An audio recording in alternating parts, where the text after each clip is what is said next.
32वां बाब। याकूब एसाव से मुलाकात की तैयारी करता है।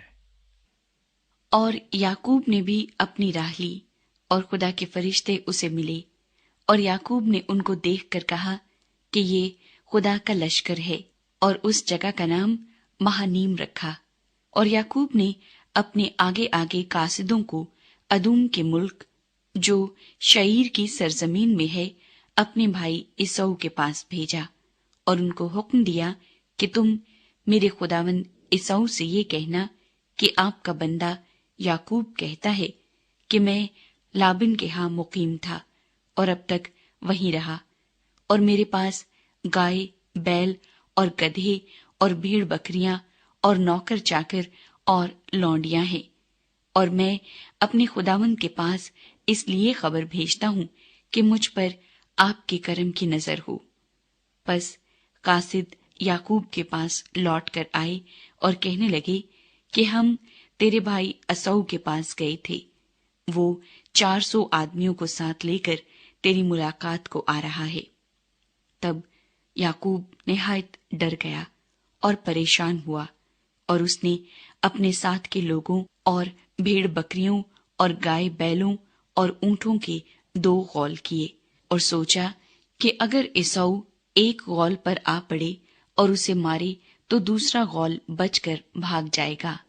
और याकूब ने कहा, ऐ मेरे बाप इब्राहिम के खुदा और मेरे बाप इसहाक के खुदा, ऐ खुदावंद जिसने मुझे ये फरमाया कि तू अपने मुल्क को अपने रिश्तेदारों के पास लौट जा और मैं तेरे साथ भलाई करूंगा, मैं तेरी सब रहमतों और वफादारी के मुकाबले में जो तूने अपने बंदे के साथ बरती है बिल्कुल हेच हूं, क्योंकि मैं सिर्फ अपनी लाठी लेकर इस यर्दन के पार गया था, और अब ऐसा हूं कि मेरे 2 गौल हैं। मैं तेरी मिन्नत करता हूं कि मुझे मेरे भाई इसौ के हाथ से बचा ले, क्योंकि मैं उससे डरता हूं कि कहीं वो आकर मुझे और बच्चों को मां समेत मार न डाले।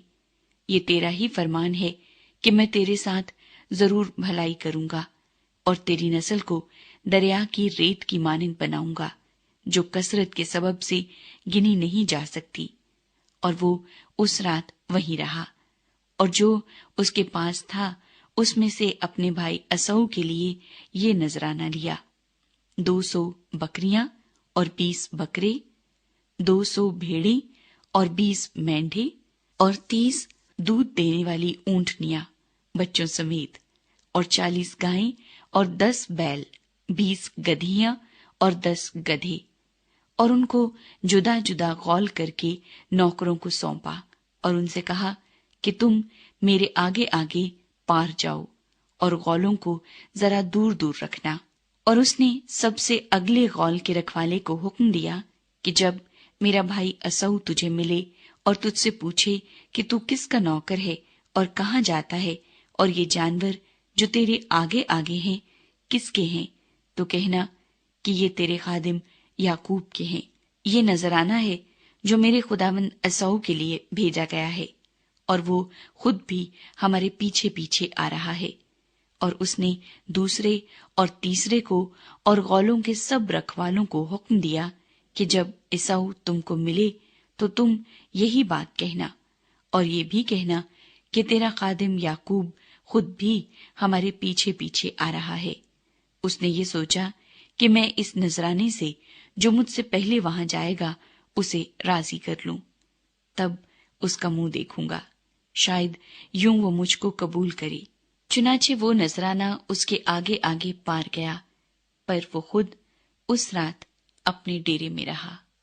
फन्नियेल में याकूब कुश्ती लड़ता है। और वो उसी रात उठा और अपनी दोनों बीवियों, दोनों लौंडियों और 11 बेटों को लेकर उनको यबूक के घाट से पार उतारा और उनको लेकर नदी पार गिराया और अपना सब कुछ पार भेज दिया। और याकूब अकेला रह गया और पौ फटने के वक्त तक एक शख्स वहां उससे कुश्ती लड़ता रहा। जब उसने देखा कि वो उस पर गालिब नहीं होता तो उसकी रान को अंदर की तरफ से छुआ और याकूब की रान की नस उसके साथ कुश्ती करने में चढ़ गई اور اس نے کہا مجھے جانے دے، کیونکہ پاؤ پھٹ چلی۔ یعقوب نے کہا کہ جب تک تو مجھے برکت نہ دے میں تجھے جانے نہیں دوں گا۔ تب اس نے اس سے پوچھا کہ تیرا کیا نام ہے؟ اس نے جواب دیا یعقوب۔ اس نے کہا کہ تیرا نام آگے کو یعقوب نہیں بلکہ اسرائیل ہوگا، کیونکہ تو نے خدا اور آدمیوں کے ساتھ زور آزمائی کی اور غالب ہوا۔ تب یعقوب نے اس سے کہا کہ میں تیری منت کرتا ہوں، تو مجھے اپنا نام بتا دے۔ اس نے کہا کہ تو میرا نام کیوں پوچھتا ہے؟